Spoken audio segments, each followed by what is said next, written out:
araw sa lahat. Ang title ng video ito ay Isang Pastor Gusto Niya Tahimikin Ako kasi nagpa-preach ako ng repentance sa isang bata, merong siyang sakit. Nasa hospital siya.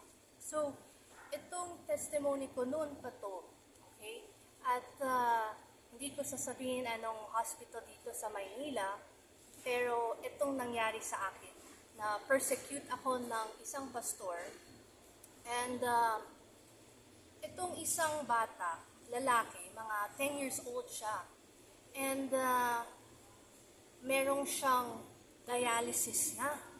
Bakit? Kasi meron siyang sugat sa paa. And naglaro siya sa baha. And ayun, napasok yung dumi sa tubig. And na-infect yung kidneys niya. And when nakuusap ko siya, sobrang iyak niya sa amin.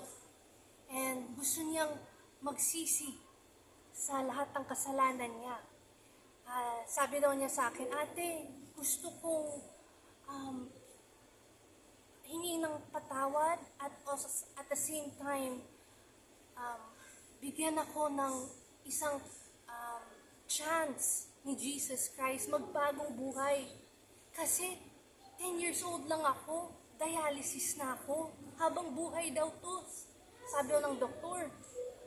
Sabi ko, okay, well, eto, meron akong prayer para tanggapin mo si Jesus Christ bilang Panginoon mo at tagapagligtas. At the same time, kailangan meron kang personal relationship sa Kanya. Best friend mo siya, usapin mo siya, at makinig ka sa Kanya. Kasi mahal na mahal ka niya eh. And kaya niyang pagalingin ka. Alam niyo, gusto niya na tanggapin si Jesus Christ. Tapos yung pastor, katabi ko, kasi gusto niya makita yung paano ako mag-preach. Sabi niya, tahimik ka. Huwag mo sabihin yan. Eh sabi ko, teka muna, ano? Eh said, kailangan makinig ng tayo. Eh sabi ko, nakinig naman ako Ay gusto niyang tanggapin si Jesus Christ Bakit gusto mong pigilan ako?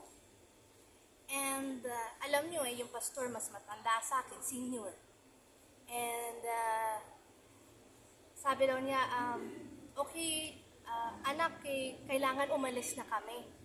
Sige, i-pray namin kita. So we did a little prayer. And sobrang heartbroken ako sa bata yun.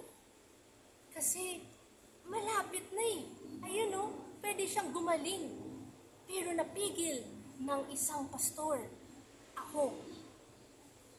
And when umalis na kami, sabi ng pastor sa akin, huwag mong ulitin yun Kasi dito, mga chaplains tayo. Kailangan makinig ng tayo sa mga yung merong sakit para i-express nila emotions nila. Sabi ko, hindi ako ganun. Tagalingkod ako ni Jesus Christ. God called me para i-save ang mga kaluluwa sa impyerno. Pupunta na sila sa impyerno. Ayaw mong i-save sila? And yung mukha niya na nairita sa akin. Pero wala siyang nasabi.